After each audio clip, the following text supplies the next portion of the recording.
Alright, got a little PowerPoint for you guys to help you study for the test. It'll cover the history of modern China.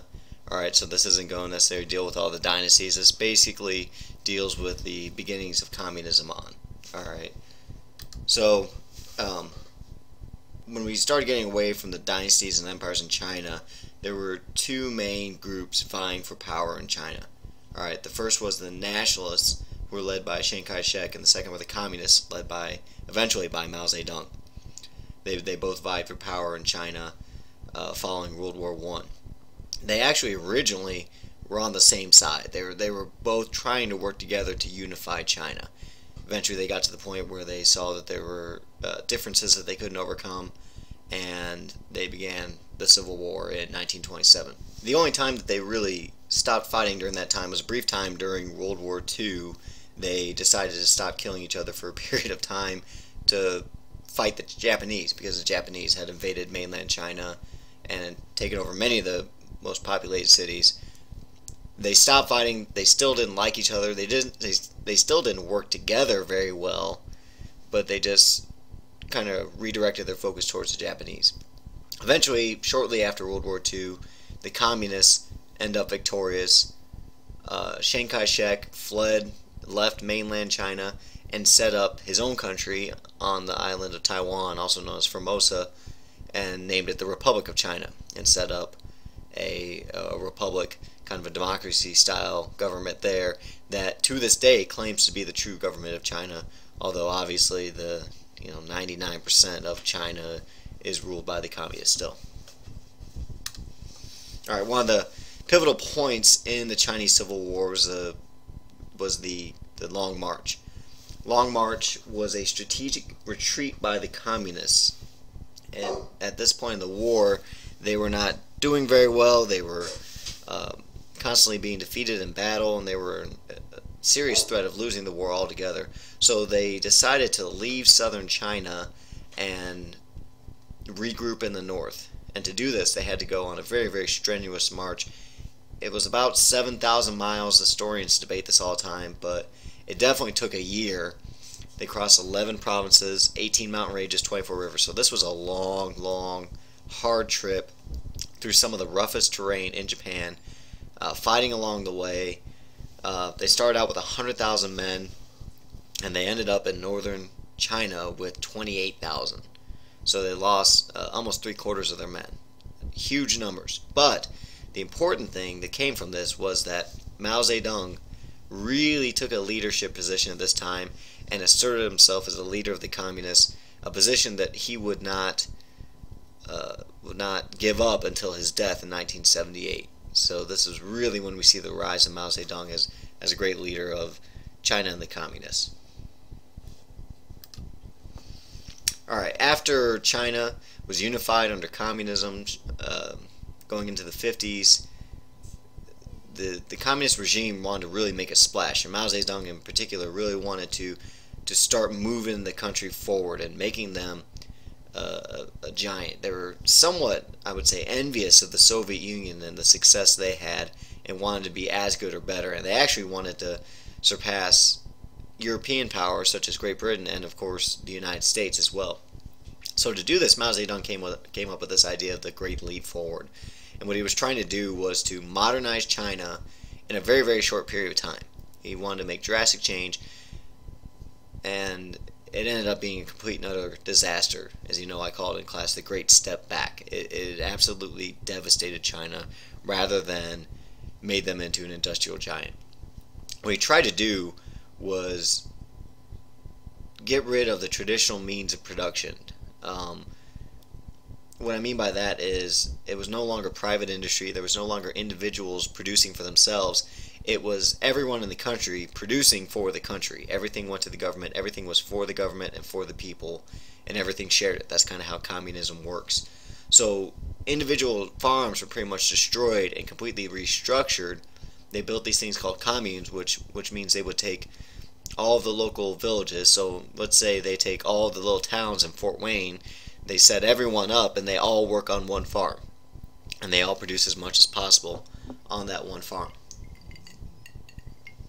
Well, it worked for a while, And what happened eventually was that these communes would be in competition with each other, and they all wanted to please Mao as much as possible. So they would send out reports of these absolutely unbelievable crop yields that are just not possible.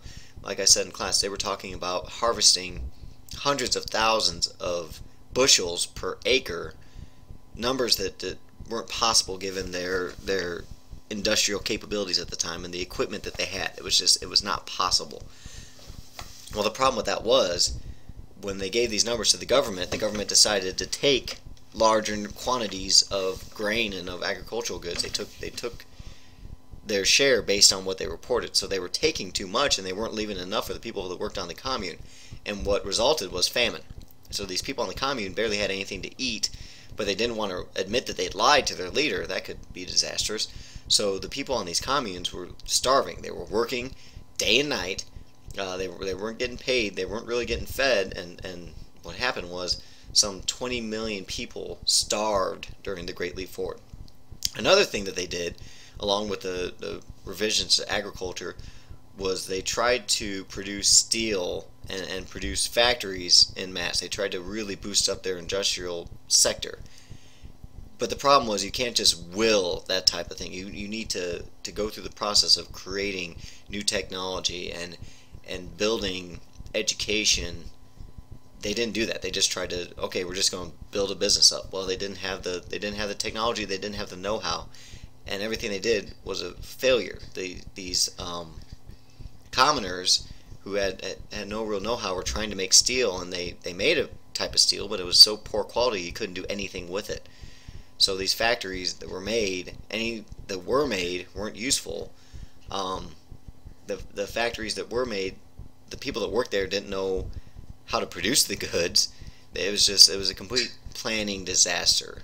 So that was a huge step back for Mao Zedong and his leadership. And like I said, some 20 million people died from starvation as a result of these policies. China's economy took a step back, and the reputation of the leadership in the Communist Party kind of took a step back too. Sometime later, in the late 60s, Mao Zedong, after the failure of the Great Leap Forward, Mao Zedong kind of stepped back a little bit and went into seclusion for a period of time. And he noticed during this time that certain groups of people were gaining influence in the country, people who didn't have communism in mind. And he viewed this as a threat. So eventually he came up with the idea of the Cultural Revolution. He needed to start a revolution within his own country. Now, he was in control. When you talk about revolution, you usually think of overthrowing the people in control. Well, the communists were in control, and the point of the Cultural Revolution was to gain even more control. You know, they maybe had 60-70% of the people who were on board with their policies, and 30% disagreed. They wanted to have 100% completely agreeing, everyone on the same page. All right. So it was an attempt to bring about drastic change in China, and it was an attempt to root out anyone who did not agree completely and utterly with communism. All right. So anyone who was a capitalistic business person, anyone who had owned a business, anyone who believed in private property, they were ousted. They were pointed out. They were ostracized, as I said in class, pointed out as a traitor, basically. Any teacher that taught anything but communist ideas, any teacher that taught you to think for your own and not follow what your government said blindly and not just do what other people tell you to do blindly, those people were taken out of power. Their schools were shut down. Those people were beaten and humiliated in public. Like I said in class, religion was a huge target. They rooted out almost all aspects of any religion because, like I said, religion almost always places itself ahead of government. That one of the key things is that religion is the most important thing in your life. Well, a communist government can't have that. The country and the government needs to be the most important thing in your life. It needs to be the focus of everything that you do. So they needed to destroy religion. They went about doing that. Every Confucian temple, every Buddhist temple, Christian churches, mosques, Islamic Chinese citizens, pointed out, ostracized, beaten, threatened, intimidated. Okay, all nuns, priests kicked out of the country. Temples that stood for thousands of years destroyed. Thousands and hundreds of years of culture within China absolutely destroyed. Anything that reminded them of their Confucian past and their Confucian principles destroyed. So it's really sad to see this ancient culture that had thrived for thousands of years, a lot of their history and a lot of their texts and a lot of their ideas and their relics absolutely destroyed by the communists. That's what happened, though. Millions were forced into work camps. A lot of these people, like I said, the capitalists, those who were religious, those who had been in the nationalists, had aligned with the nationalists during the Civil War, they were put into work camps. They were worked to death, or they were outright executed. So if you weren't beaten, ostracized, humiliated, you probably worked to death or beaten to death. It was just absolute catastrophe in China. So this is the first part of our two-part PowerPoint. I'll continue the rest in the next video just to make it shorter than the 24 minutes and they would be together. So a little bit later tonight I'll post the second video and you'll be able to watch that and describe what's happened since the Cultural Revolution in China.